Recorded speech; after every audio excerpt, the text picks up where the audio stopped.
topics presented in this video include quantum computing, qubit arrays, entanglement, superposition, quantum qubit operations, how to measure quantum qubits, how to enable quantum qubit gates, future of quantum computing, machines fused with classical computers, quantum computing resonators, and a proposed quantum computing hybrid platform architecture with other digital platforms.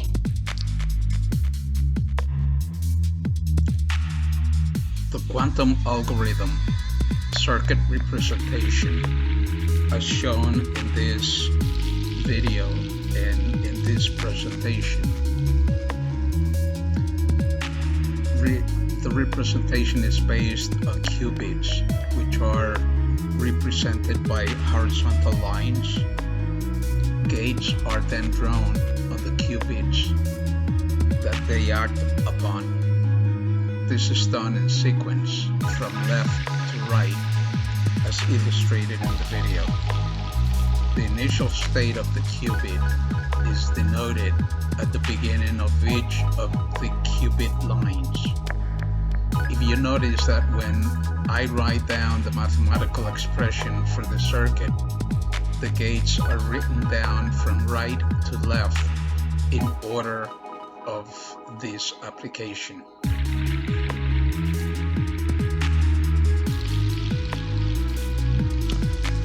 Quantum computing superposition is complex linear combination.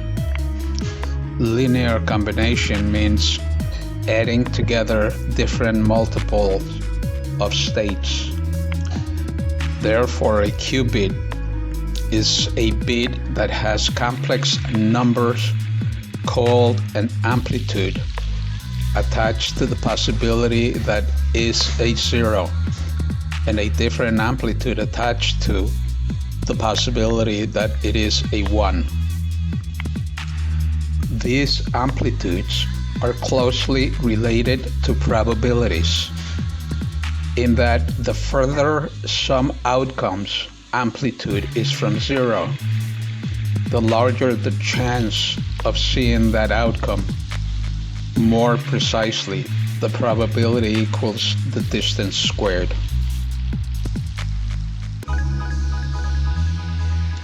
In this specific application, I showed the QUBits, which allows me to write and run programs on either the IBM quantum processor or in a local simulator by using an IDE design tool such as Jupyter.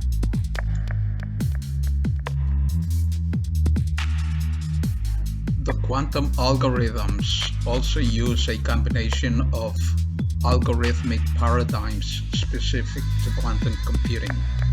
These paradigms are the quantum Fourier transform, QFT, the Grover operator, the Haro-Haddishin methodology, HHL, for linear systems, and variational quantum eigenvalue solver, VQE, and Hamiltonian simulation, SIM. The number of known quantum algorithm paradigms is much smaller compared to the number of known classical paradigms. So the constraint of unitary on quantum operations and the impossibility of non-intrusive measurements makes it difficult to design quantum paradigms from the classical existing quantum paradigms.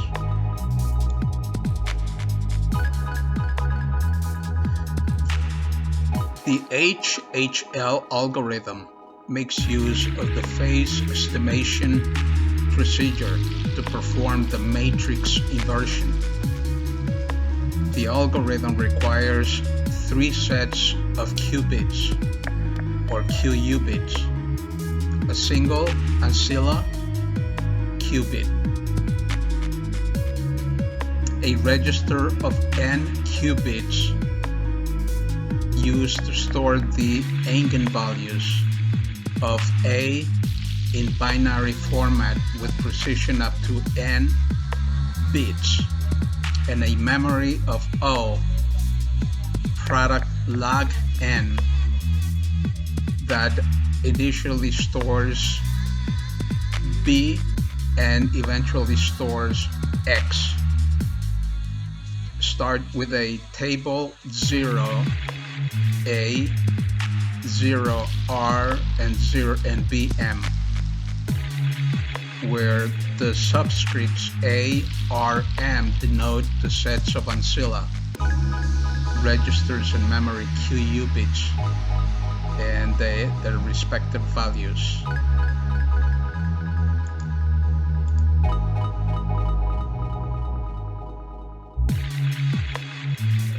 Any 2 QUBit operator requires 3 C0 gates and the Schmidt decomposition.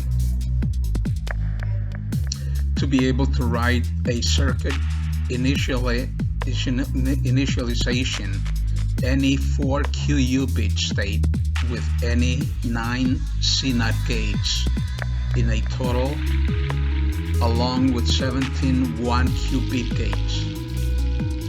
This represents the second most simple case of the Schmidt decomposition, which I write in combination with the generic expression for 2 QUBit gates, as illustrated in this example in this project.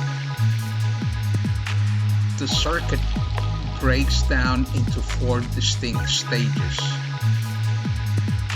and it is shown by the separate groups surrounded by dashed lines. During the first stage, I initialize the first 2 QUBits to a specific state relating to a Schmidt decomposition of the full 4 QUBit state. Stage 2 consists of 2 C0 gates relating the first and the last QUBits. Stages 3 and stage 4 are generic circuit representing the unitary operators associated to the orthonormal basis in the Schmidt decomposition.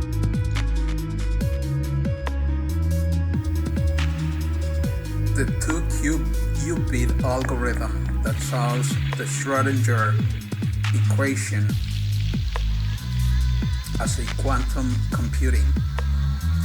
Here, the initial state preparation is followed by the quantum Fourier transform and centering of the momentum representation.